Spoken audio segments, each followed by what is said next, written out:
취임할 때는 굉장히 거창하잖아요. 사법 정의를 이야기하고, 우리의 사법부 독립. 등등을 이야기를 하는데, 그건 이제 딱 된 이후에는 내가 모든 걸 할 수 있다. 권력욕이 생기는 건가요? 그러니까. 물론 이제 사람마다 다르겠지만 그런 사람만 골라서 그 자리에 갔지 않나 싶기도 하고요. 참. 그런 절망이죠. 사람만 골라서. 그러니까 저는 이런 생각이 드는 거예요. 그러니까 이게 지금 벌써 저희가 반년 넘게 얘기를 하고 있어요. 네. 양승태 사법농단 추울 때 얘기하기 시작해가지고 그러니까요. 폭염을 지나 지금 다시 찬바람이 불고 있는 봄, 여름, 가을 세 계절이 지나도록 누구 하나 이 문제에 대해서 정말 우리가 법관으로서 해서는 안 되는 일을 했다. 정말 부끄럽고 국민들 앞에 볼 낯이 없다. 내가 가서 자발적으로 조사받겠다. 용서해달라. 한 명이 없어요. 이번 주에 아마 법관 회의가 개최되는 걸로 알고 있는데 이번 주에 법관 회의를 한번 지켜봐야죠. 그래도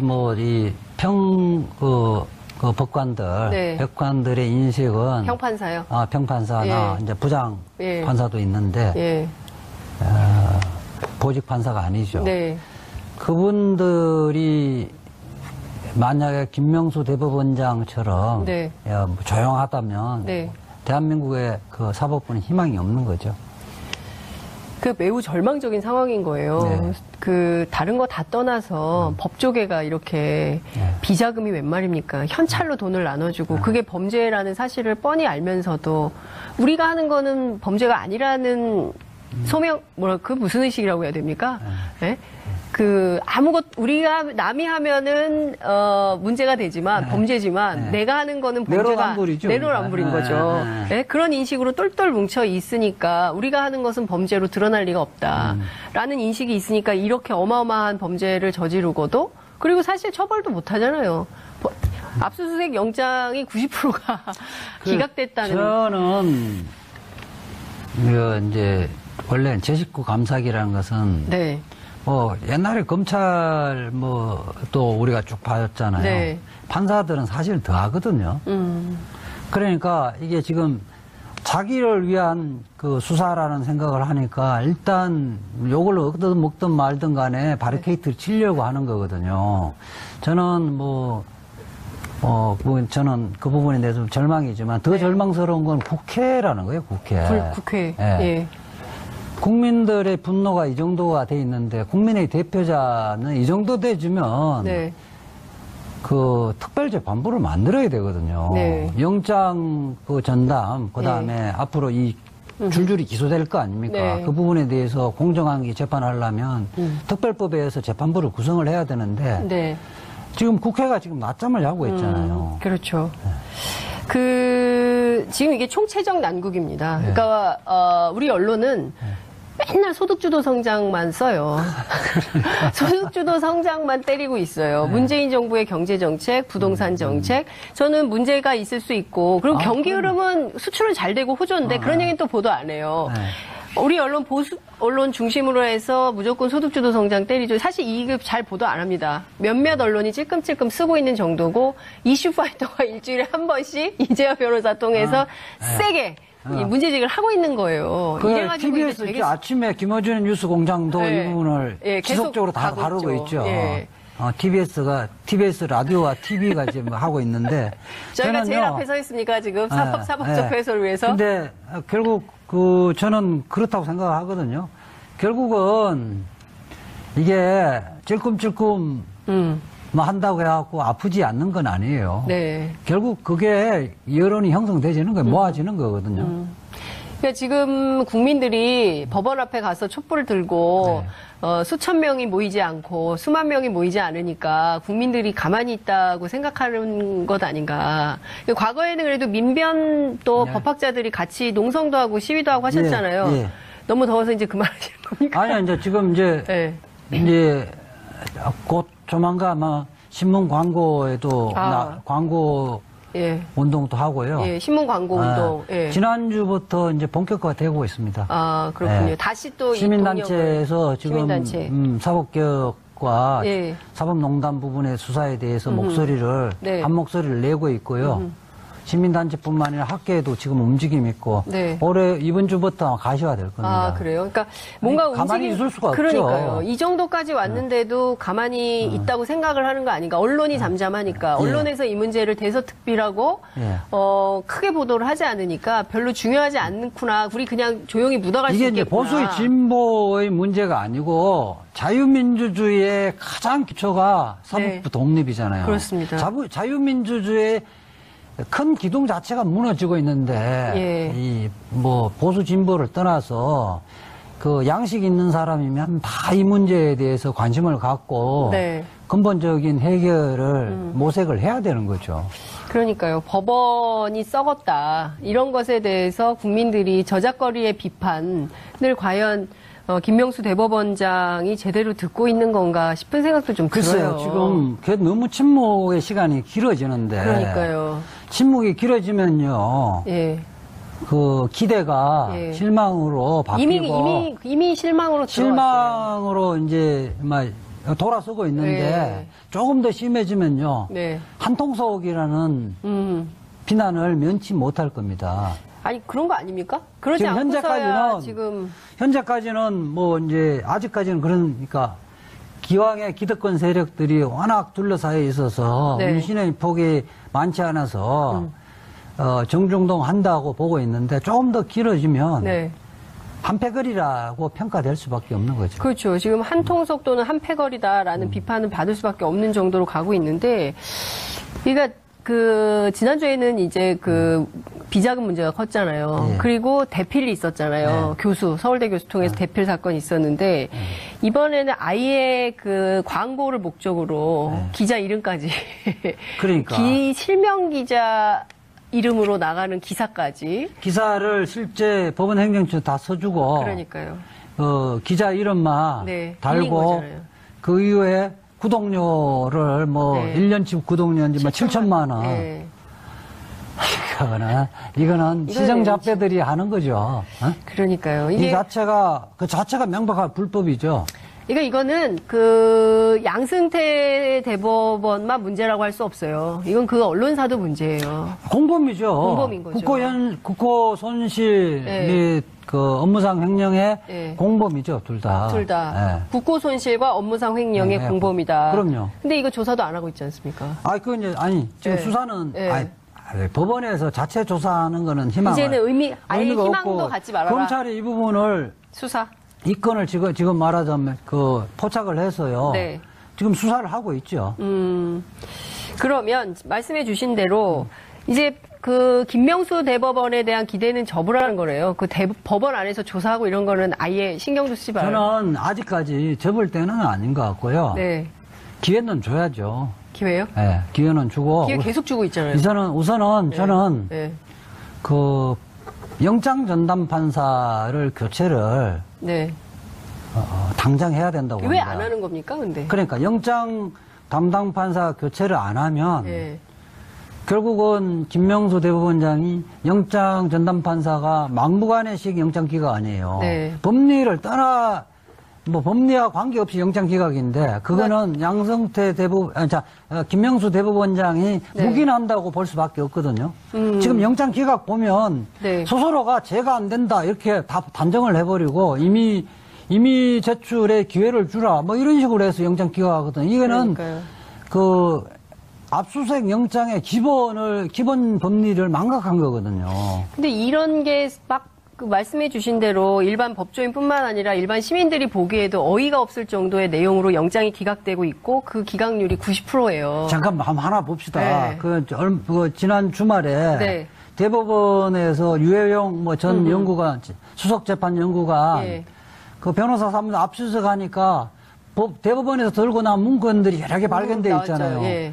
그러니까 그 부분은 압수수색 영장이 기재가 안 돼 있어서 다시 압수수색 영장 발부하려니까 죄가 안 된다고 영장 기각해버렸거든요. 말이 안 되는 거 아닙니까? 그러니까 일반 상식적으로 생각하면 공문서를 갖고 나왔어요, 사적으로. 그게 죄가 안 되면 뭐가 죄가 됩니까? 자기 스스로가 이명박 대통령 청계재단의 지하에 압수수색 했잖아요. 대통령 기록물 갖고 다른 걸 압수수색하다가 대통령 기록물이 있는 걸 보고 다시 압수영장 청구하니까 바로 발부해 줬잖아요. 그래서 이거 뭐 그 부분이 기소됐잖아요. 이명박 전 대통령이 고발해야 되겠네요. 그러니까. 왜 나한테는 이러고 자기들 거는 이런 식으로 하냐고. 이렇기나 하나, 거다 이렇기도 하고, 그 다음에 또 심의관실에 압수수색을 하니까 이미 제출 가능성이니까 우선 이미 제출을 요구하라 이러면서 영장 기각했거든요. 이런 하야와 같은 배려를 어디서 하는 겁니까? 아니 이제 그렇게 되지 모든 국민이 압수수색하면 좀 이미 제출할 왜인터 먼저 이미 제출 기회를 안 줬으니까 이거 영장은 말이 안 된다 이렇게 이야기해야 된다는 그러니까 그 말이 안 되는 거죠. 그러니까 결국은 저는 영장 전담 판사 서울 중앙지검장 누구야 윤석열 열받아갖고 법대로 하겠다고 했잖아요. 그 이야기는 영장 전담 판사가 증거인멸의 공범 아니냐 이 정도의 센 발언이에요. 아, 지금 그러니까 그 서울중앙지법의 영장 전담 판사가 이 양승태 대법원의 사법농단 사태의 증거인멸의 공범이다. 아마 증거인멸을 하도록 기회를 주면서 말도 안 되는 이유로 영장 기각하는 거다 말이에요. 그러면 윤석열 지검장이 법대로 하겠다. 검찰이 법대로 하면 뭘 어떻게 하겠습니까? 그렇게 하면 나는 심한 경우에는 영장 전담 판사에 대해서 입건할 수 있는 거예요. 검찰이? 네. 그러니까 지금은 자, 유해영 수석재판 연구가 거기에 범죄의 증거가 있는데 그거를 확보하기 위해서 영장 청구를 했는데 기각했다. 제가 안 된다고 기각했다. 이거는 그 사이에 시간을 확보해 줄 테니까 증거 인멸하라고 그 시간을 확보해 주는 거에 다름이 아니라는 거예요. 그렇죠. 이거야말로 증거 인멸의 공범이죠. 당신들 이거 수사하지 마. 이거 아니에요? 네, 그렇죠. 네? 당신들 이거 수사하지 마. 왜 계속 영장 청구하는 거야? 할 그렇게 때마다 한 계속 이유가 기각할 뭐냐? 거야. 내가 영장 기각을 해줄 테니까 시간을 벌어줄 테니까 그 사이에 증거 인멸하라고 한 거 신호를 보내는 거죠. 증거 인멸의 문직이래요. 그러니까. 네?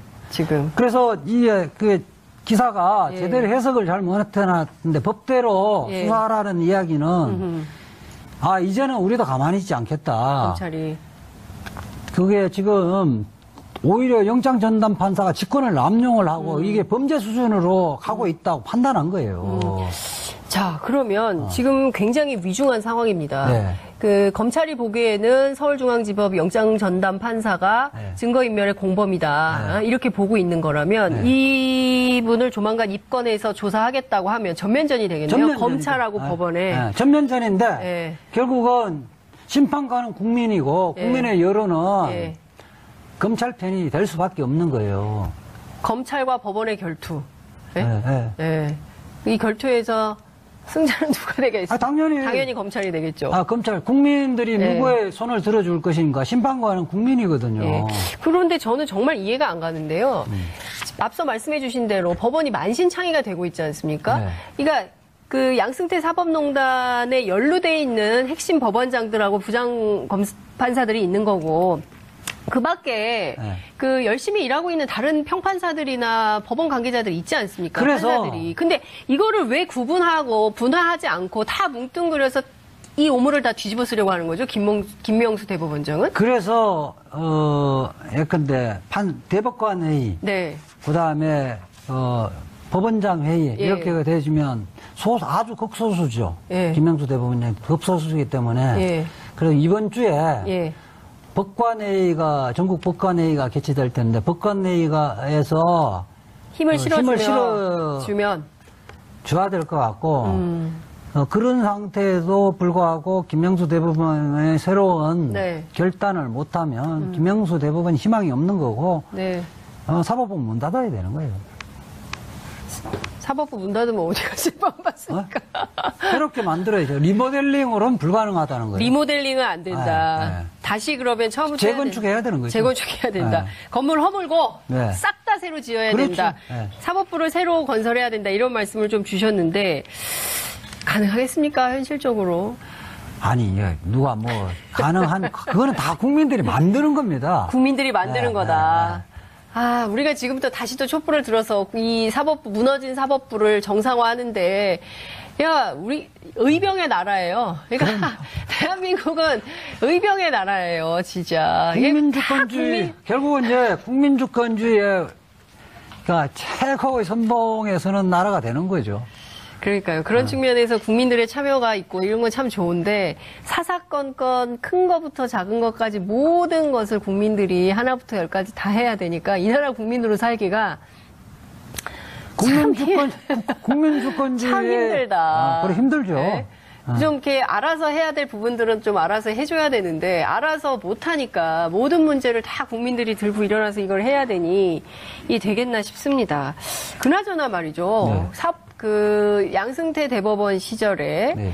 그 상고법원 설치를 위한 홍보비에 20억 정도 예산을 편성을 네. 해서 썼다는 거고 네. 그 중에 지금 9억이 어디로 갔는지 확인이 안 돼요. 네. 이게 그 2,400부터 1,100만 원까지 법원장들에게 나눠줬던 비자금일까요? 네.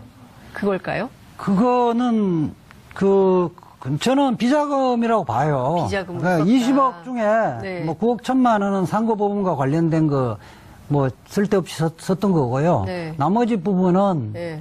아마 비자금으로 조성해서 구체적으로 아까처럼 뭐 이런 네. 것들이 있잖아요. 뭐 신문사에 네. 주는 거라든지 홍보비로, 그다음에 뭐 구독. 조선일보 여론 네. 조사하면서 예. 거기에 묻어서 여론조사비를 여론조사 명목으로 못 주니까 묻어서 준다든지 칼럼 부분을 대필료를 주는데 공식적으로 못 줄 거 아니에요. 예. 등등으로 그럴 것도 있고 그다음 판사들 설득하는 데는 뭐 그냥 술도 먹고 밥도 먹고 이래야 될 거 아니에요. 네. 어쨌든 법률상으로는요. 네. 그 예산을 전용해서 쓰는 자체가 국고 손실이고요. 업무상 횡령이에요. 단지 이제 어디에 썼는지는 예. 뭐 양형과 관련된 문제에서 양성태 대법원장하고 박병대 부분행정처장 등이 네. 국고 손실과 네. 업무상 횡령으로 기소되는 데는 전혀 문제가 없어요. 기소가 되는 데는 전혀 문제가 없는데 기소가 안 되고 있는 게 문제인 거죠. 아니 이제 지금. 그건요. 네. 이 건을 지금 해갖고 수사를 하고 있어요. 검찰이. 네. 그 부분은 업무상 횡령, 국고 손실이 된다고 해서 수사를 하고 있는 있기 겁니다. 때문에 기소는 된다. 그거는 시간 문제예요. 시간 문제다. 양성태, 박병대의 공범 관계에서 네. 진술을 하나씩 맞춰보면. 확보하는 과정이라고 보면 돼요. 이렇게 되면 양승태, 박병대 구속 수사도 이미 결론이 나 있고요. 이제 시간적인 문제인데. 네. 그러니까 하나씩 차근차근 밟아가고 있어요. 심의관, 그다음에 실국장들, 이렇게 네. 쫙 진술들 모아서. 그 양성대 대법원 이명박, 박근혜처럼 수사에 마무리해서 소환해서 부를 거예요. 제일 마무리해서 예. 그래, 지금 어쨌든 수사를 하는데 기소는 지금 한 명도 안 하고 있잖아요. 그렇죠. 예. 다 해놓고 예. 나중에 종합적으로 해서 기소를 할 거예요. 알겠습니다. 그러니까 그 부분은 걱정하지 말고요. 예. 양승태, 박병대가 구속되는 거는 결론이 나 있어요. 결론이 정해진 결론이다. 네. 구속 수사는 정해진 결론이다. 그러면 국고 손실 그다음에 업무상 횡령으로 하면 몇 년 삽니까? 감옥에. 어쨌든 뭐 국고 손실은 금액에 따라 다르는데 네. 우리가 지금 그 박근혜 전 대통령 국고 손실 같은 경우는 네. 그게 국고 손실은요. 네. 5억 이상이면 5억 이상. 우리 업무상 횡령 배임의 일반인들 50억 이상하고 동일한 거거든요. 네. 그럼 10년 이상의 징역형에 처하니까요. 10년 이상. 양성태 대법원장은 제가 이야기했잖아요. 문건 하나마다 죄가 하나 된다 그러잖아요. 예. 직권 남용이 수백 건의 직권 남용이 있는 거고. 예. 국고 손실 업무상 횡령이 있는 거고. 예. 그 재질이 아주 나쁘잖아요. 예, 그러니까요. 그러니까 양성태 대법원장도 마찬가지로 여명이 동안은 이제 햇빛을 보기 어려울 것 같아요. 알겠습니다.